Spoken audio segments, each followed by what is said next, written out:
Assalamualaikum warahmatullahi wabarakatuh. Jumpa lagi dengan saya di channel Rabu Misteri.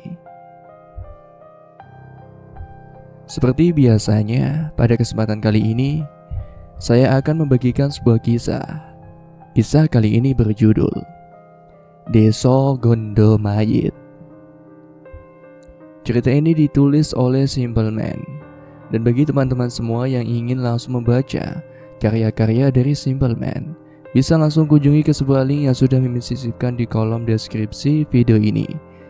Namun sebelum saya lanjut ke inti ceritanya, bagi teman-teman yang belum subscribe, silahkan bisa tekan tombol subscribe terlebih dahulu.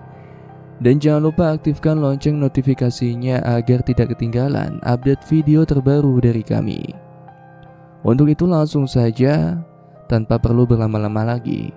Dan inilah Desa Gondo Mayit.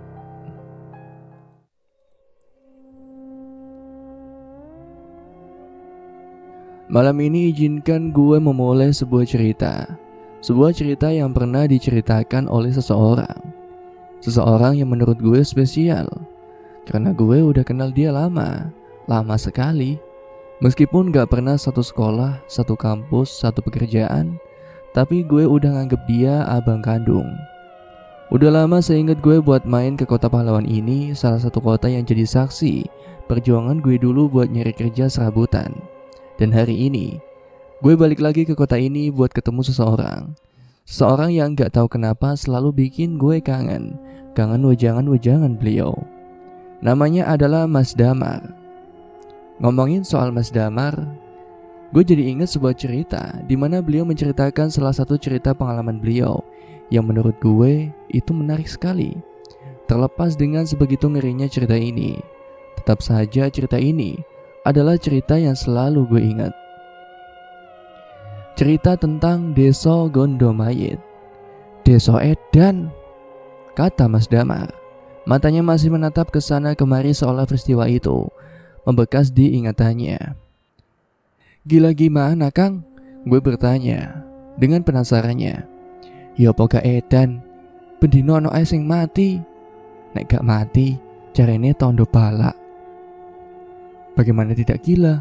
Setiap hari selalu saja orang yang mati. Kalau tidak ada yang mati, katanya justru mengundang musibah. Percakapan kami saut menyahut, membuat gue semakin penasaran. Sampai-sampai pandangan gue teralihkan ketika motor Honda RC hitam baru saja berhenti. Mas Erik, sosok yang juga gue kenal akrab, datang dan duduk memesan kopi. Di sini, gue melihat Mas Damar, melihat Mas Erik.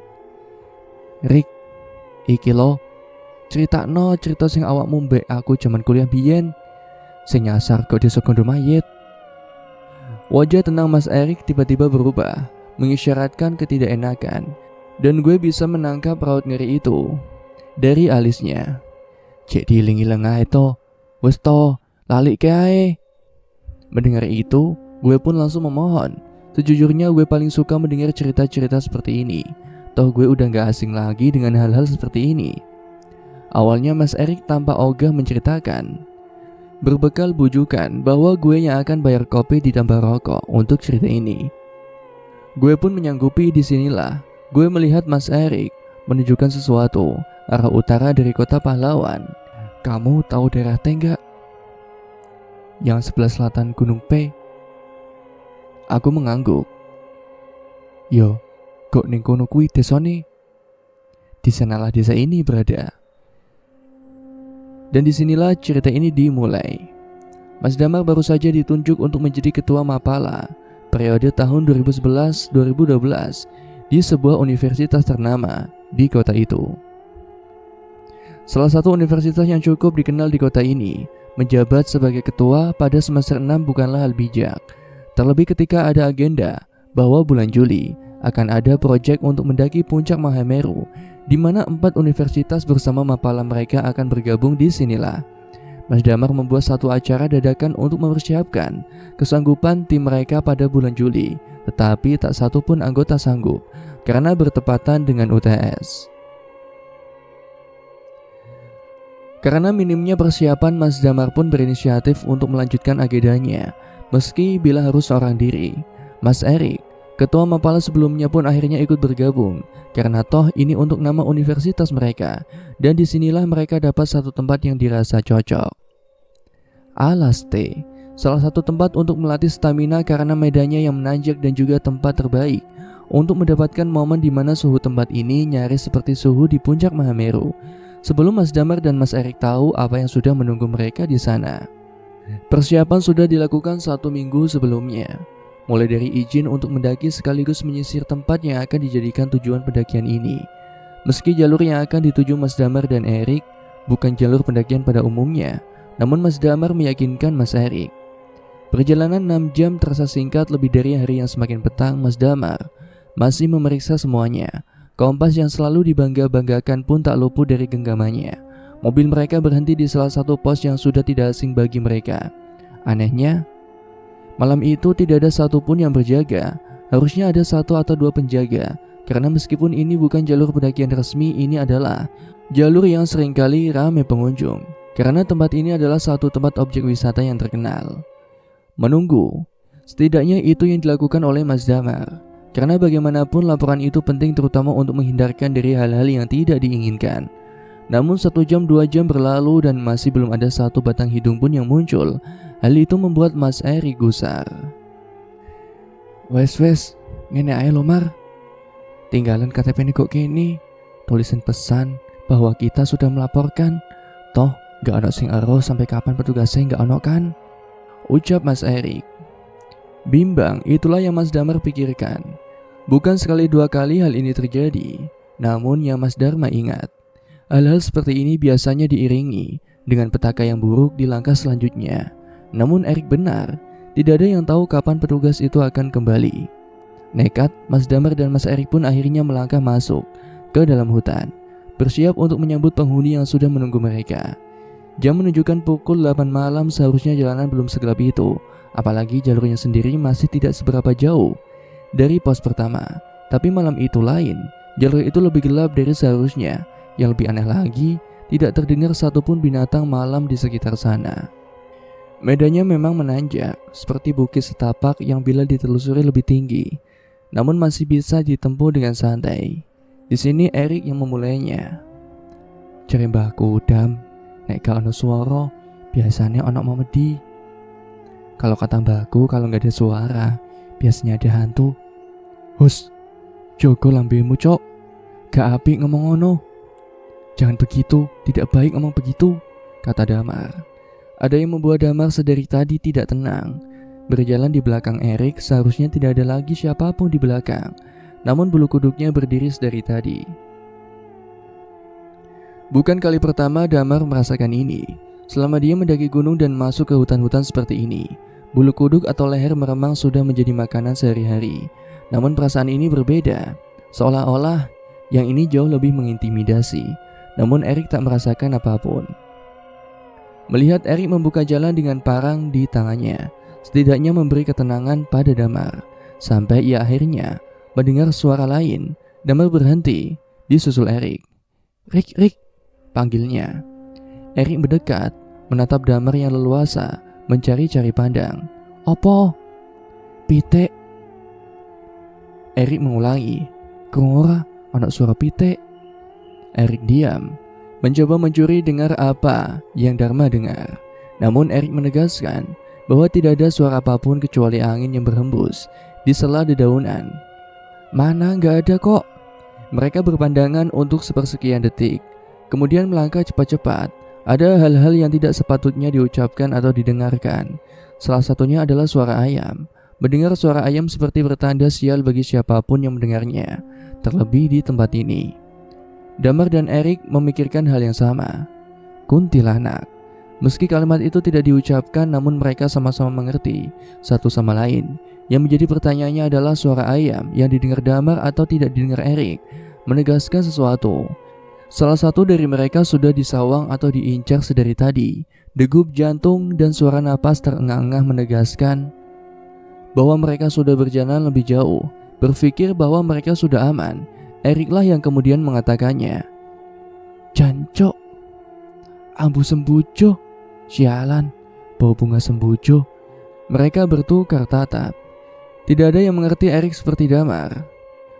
Umpatan atau kalimat tidak sepantasnya biasanya menegaskan perasaan ketakutan, dan itu cara Erik untuk menekannya. Namun terkadang Damar merasakan hal itu bisa mendatangkan hal sebaliknya. Kadang dunia mereka menangkap pesan berbeda. Benar saja, suara ayam bebauan bunga kemudian berujung pada sosok di balik semak belukar. Eriklah yang pertama tahu. Namun keinginan untuk memanggil Damar yang izin untuk membuang air kecil mendatangkan rasa penasaran yang besar. Erik mengintip sosok asing itu.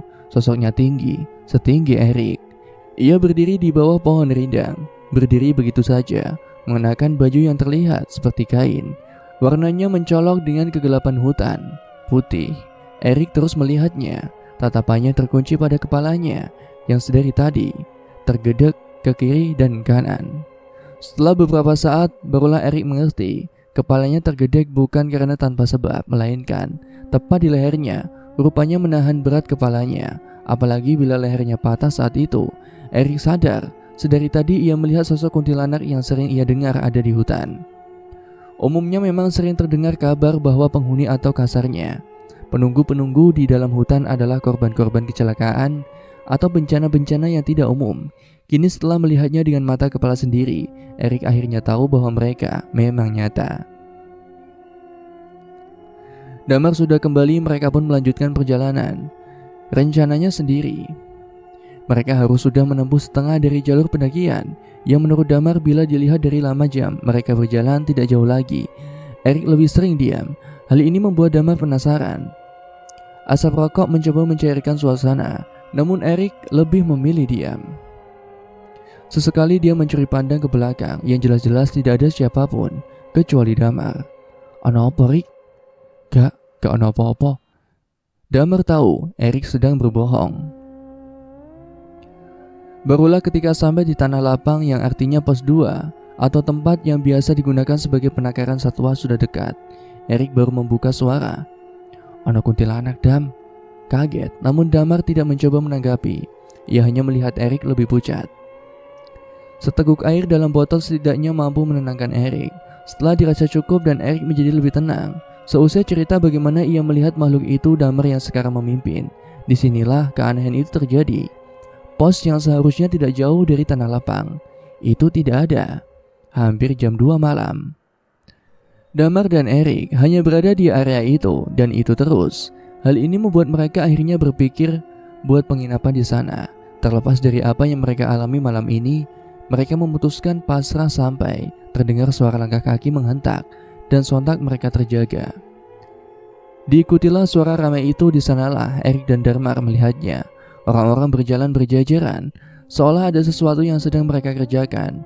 Sampai mata Erik dan Damar tertuju pada barisan paling depan. Di sanalah mereka baru sadar ada perkuburan mayit. Untuk apa orang-orang menguburkan jenazah pada malam buta seperti ini? Setidaknya itu yang Damar dan Erik pertama kali pikirkan. Sampai baru mereka sadar bagaimana mungkin ada penguburan jenazah di tengah hutan. Keganjilan itu sebenarnya sudah dirasakan sedari awal masuk ke dalam hutan. Mas Damar dan Erik hanya diam sembari memandangi rombongan itu semakin jauh hingga akhirnya kehadiran mereka benar-benar lenyap ditelan kegelapan hutan. Di tengah perasaan campur aduk itu, tiba-tiba Mas Damar mengeluh kesakitan. Sebenarnya sedari tadi mereka berjalan menempuh medan berat itu. Di bagian selangkangan Mas Damar terasa nyeri, namun ia mencoba untuk menahannya. Puncaknya ketika Mas Erik mengajak untuk lanjut, tiba-tiba Mas Damar mengeluh tidak bisa melanjutkannya. Diceritakanlah kondisinya dan ketika diperiksa apa yang terjadi, Mas Damar tidak tahu lagi harus ngomong bagaimana kondisinya ke Mas Erik. "Nah apa Mar kowe? Iso lanjut ora? Gimana Mar? Bisa lanjut apa tidak?" Mas Damar memanggil Erik, memintanya mendekat sambil menceritakan keluhannya. Dan ketika dia menunjukkan kondisinya saat itu, Mas Erik hanya melotot tidak percaya atas apa yang dia alami dan dia lihat. "Jancok, kena apa kowen?" tanya Mas Erik. Matanya fokus melihat sesuatu yang ganjil itu. Mas Damar hanya diam, wajahnya sudah pucat. Jangankan menjawab pertanyaan Erik, kapan dan bagaimana ini terjadi saja Mas Damar tidak tahu. "Kak Rorik, aku gak tahu." Melihat kondisi Mas Damar seperti itu, Mas Erik akhirnya menyuruh Mas Damar bersandar di pohon. Pikirannya fokus ke rombongan yang tadi lewat. Jin atau bukan, Mas Erik harus memanggil mereka agar Mas Damar segera tertolong. Tidak hanya itu, hal seperti ini baru pertama kali Mas Erik hadapi. Bagaimana bisa terjadi hal-hal seperti ini? Padahal mereka tidak lupa berdoa agar dilancarkan semuanya. Tapi kok bisa testisnya si Damar membesar seperti itu? Besarnya sendiri nyaris sama seperti kepalan tangan yang menggenggam. Mas Erik cuma berpikir satu hal, pasti jin gunung yang melakukannya. Mas Erik pun meninggalkan Mas Damar seorang diri. Ia berlari menembus hutan, menembus semak belukar, menuju ke rombongan yang sudah hilang lenyap di tengah kegelapan. Ada hal yang aneh dan entah Mas Damar dengar atau tidak, tapi Mas Erik yakin. Tadi ketika mereka mengintip rombongan itu, ia mendengar suara gamelan yang didengungkan. Hal itulah yang membuat Mas Erik tidak berani bicara, karena fokus mendengar alunan dari gamelan yang dipukul. Tak hanya itu, ekspresi wajah dan iring-iringan itu tidak satupun menunjukkan wajah sedih atau bersimpati. Sebaliknya, wajah-wajah itu sumringah seperti sedang mengadakan pesta. Lalu keranda mayit yang dipinggul pun asing, biasanya ditutup dengan kain hijau tua. Namun, yang Mas Erik dan Mas Damar lihat itu, keranda mayit itu ditutup dengan kain hitam lengkap dengan bunga melati, terajut sebagai pengiringnya. Hal itu yang dijadikan Mas Erik patokan. Semoga ia masih bisa mendengar iring-iringan musik gamelan dan semoga mereka memang manusia. Berlari kurang lebih 10 menit dan semakin jauh lokasinya dari Mas Damar yang masih menahan nyeri, Mas Erik sadar rombongan itu sudah lenyap, menyisakan tanda tanya. Bagaimana bisa mereka berjalan santai dengan gendong mayit di medan yang naik turun seperti ini? Putus asa, Mas Erik akhirnya menelusuri jalannya lagi ke tempat di mana Mas Damar tak berdaya itu. Ia berharap segera selesai dan keluar dari area belantara ini.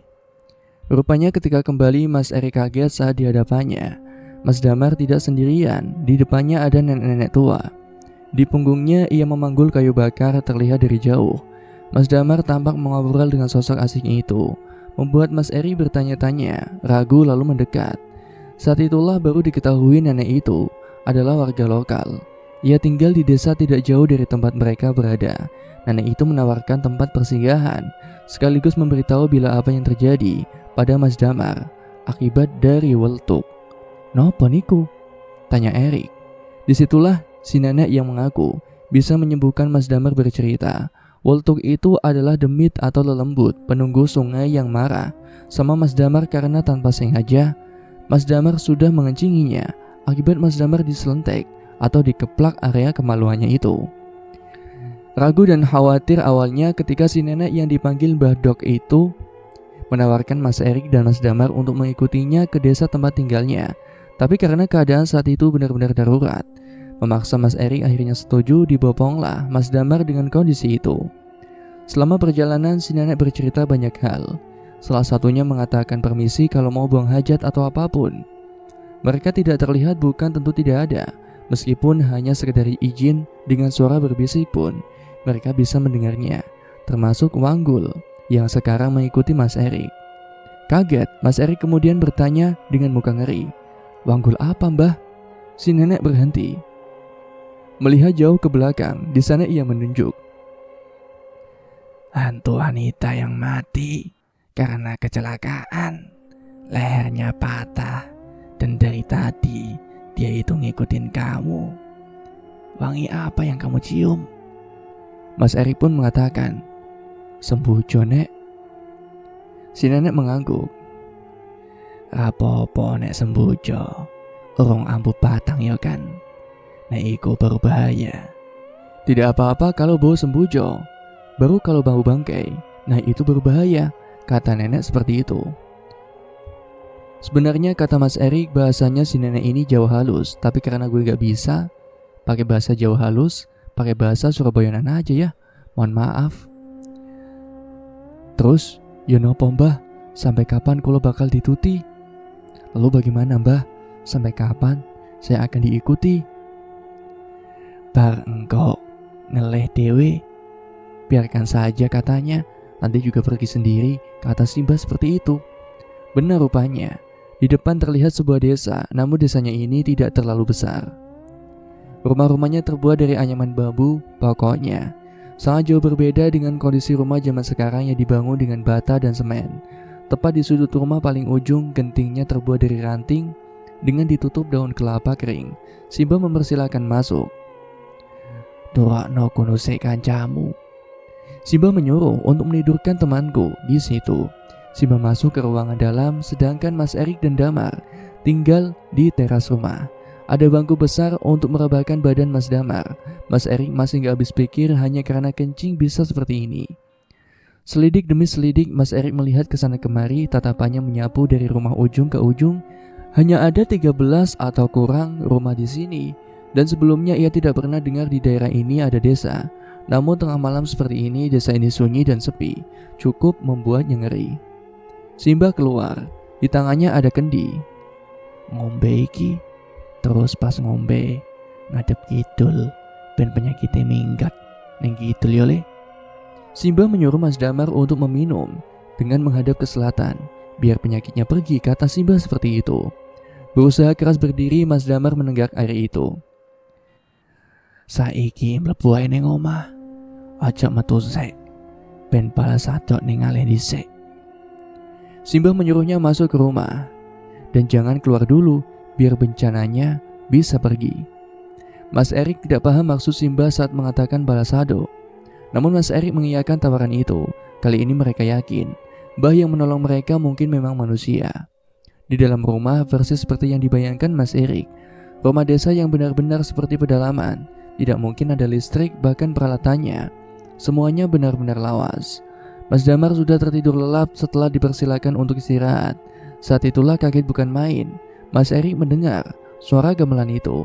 Sekarang Mas Erik baru paham, mungkin rombongan itu adalah rombongan orang-orang desa ini. Namun kenapa musik gamelannya seperti dekat sekali? Simba menuju ke pintu dan membukanya. Di depannya ada anak kecil, wajahnya pucat dan ekspresinya tidak menyenangkan. Semakin dipandang membuat hati Mas Erik jadi gelisah sendiri. Simba tampak mengobrol lama, mencoba mencuri dengar. Mas Erik hanya mendengar kalimat patah-patah. Kalimat yang didengar Mas Erik hanya Wayahe sedo, polo, randak, yang artinya itu giliran, mati, saudara, ilmu. Habis itu pintu pun ditutup. Simba kembali masuk dan mengambil kain, lalu menutup kepalanya dengan kain itu. Di sana Mas Erik pun bertanya, "Badhe pundi, Mbah?" Saat itulah Simba menawarkan Mas Erik apakah mau ikut atau tidak. Tawaran itu awalnya membuat ragu Mas Erik, karena ia harus menjaga Mas Damar. Tapi ada keinginan besar yang membuat penasaran, terutama bila melihat wajah anak pucat itu, seperti ada sesuatu yang ganjil. Mas Erik pun akhirnya ikut setelah lama menimbang-nimbang keputusan. Rupanya Mas Erik dibawa ke sebuah rumah, di depannya banyak orang yang sudah menunggu. Benar dugaannya, ada gamelan yang ditabuh di antara kerumunan itu. Tidak beberapa lama pandangan Mas Erik menuju ke pintu rumah. Keluar 4 lelaki setengah baya. Mereka mengangkat keranda mayit yang membuat Mas Erik tidak nyaman. Dalam pikirannya ia bertanya-tanya, tadi bukannya sudah melakukan prosesi pemakaman? Kok diadakan pemakaman lagi? Di sanalah Simba yang memimpin. Ia berjalan di barisan depan. Karena sudah setengah jalan, Mas Erik pun terpaksa mau tidak mau harus ikut. Di sepanjang perjalanan yang naik turun, nampak wajah-wajah itu menunjukkan ekspresi sumringah. Hal-hal ganjil seperti itu yang membuat Mas Erik gak habis pikir. Namun ia mencoba untuk menahan diri. Sampailah mereka di sebuah tempat. Ada 2 tanah lapang yang kesemuanya sama.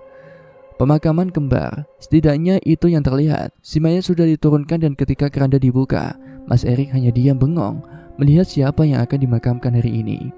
Rupanya yang akan dimakamkan malam ini adalah bocah yang tadi berdiri di depan pintu Simba. Jancok lah, batin Mas Erik. Seolah gak percaya dengan apa yang dia lihat. Semakin dia lihat, wajahnya semakin sama persis dengan apa yang Mas Erik saksikan. Tidak mungkin ia salah lihat. Gue yang dengar cerita Mas Erik menatap bingung. Maksudnya apa ya Mas? Cah sing dikubur iku padha mbek cah sing gedor lawang mbah iku. Aku bingung. Maksudnya apa? Anak yang dikubur kok sama persis sama anak yang gedor pintu rumah Simbah itu. Mas Erik menghisap rokoknya lama, lalu mengangguk. Rak mungkin. Gak mungkin ah, kata gue mencoba berkilah. Namun sanggahnya gue hanya bisa jawab dengan wajah murung Mas Erik. Gak cuma itu, Mas Damar yang terkenal realistis pun hanya diam, matanya tertuju pada segelas kopi yang mulai dingin, malah melanjutkan ceritanya. Semoga cerita ini bisa menjadikan pembelajaran bagi kita semua ya. Dan apabila teman-teman semua mengalami cerita-cerita yang sama, bisa tuliskan di kolom komentar ya. Terima kasih, sekian dari saya. Wallahul muwaffiq ila aqwamit thoriq. Wassalamualaikum warahmatullahi wabarakatuh.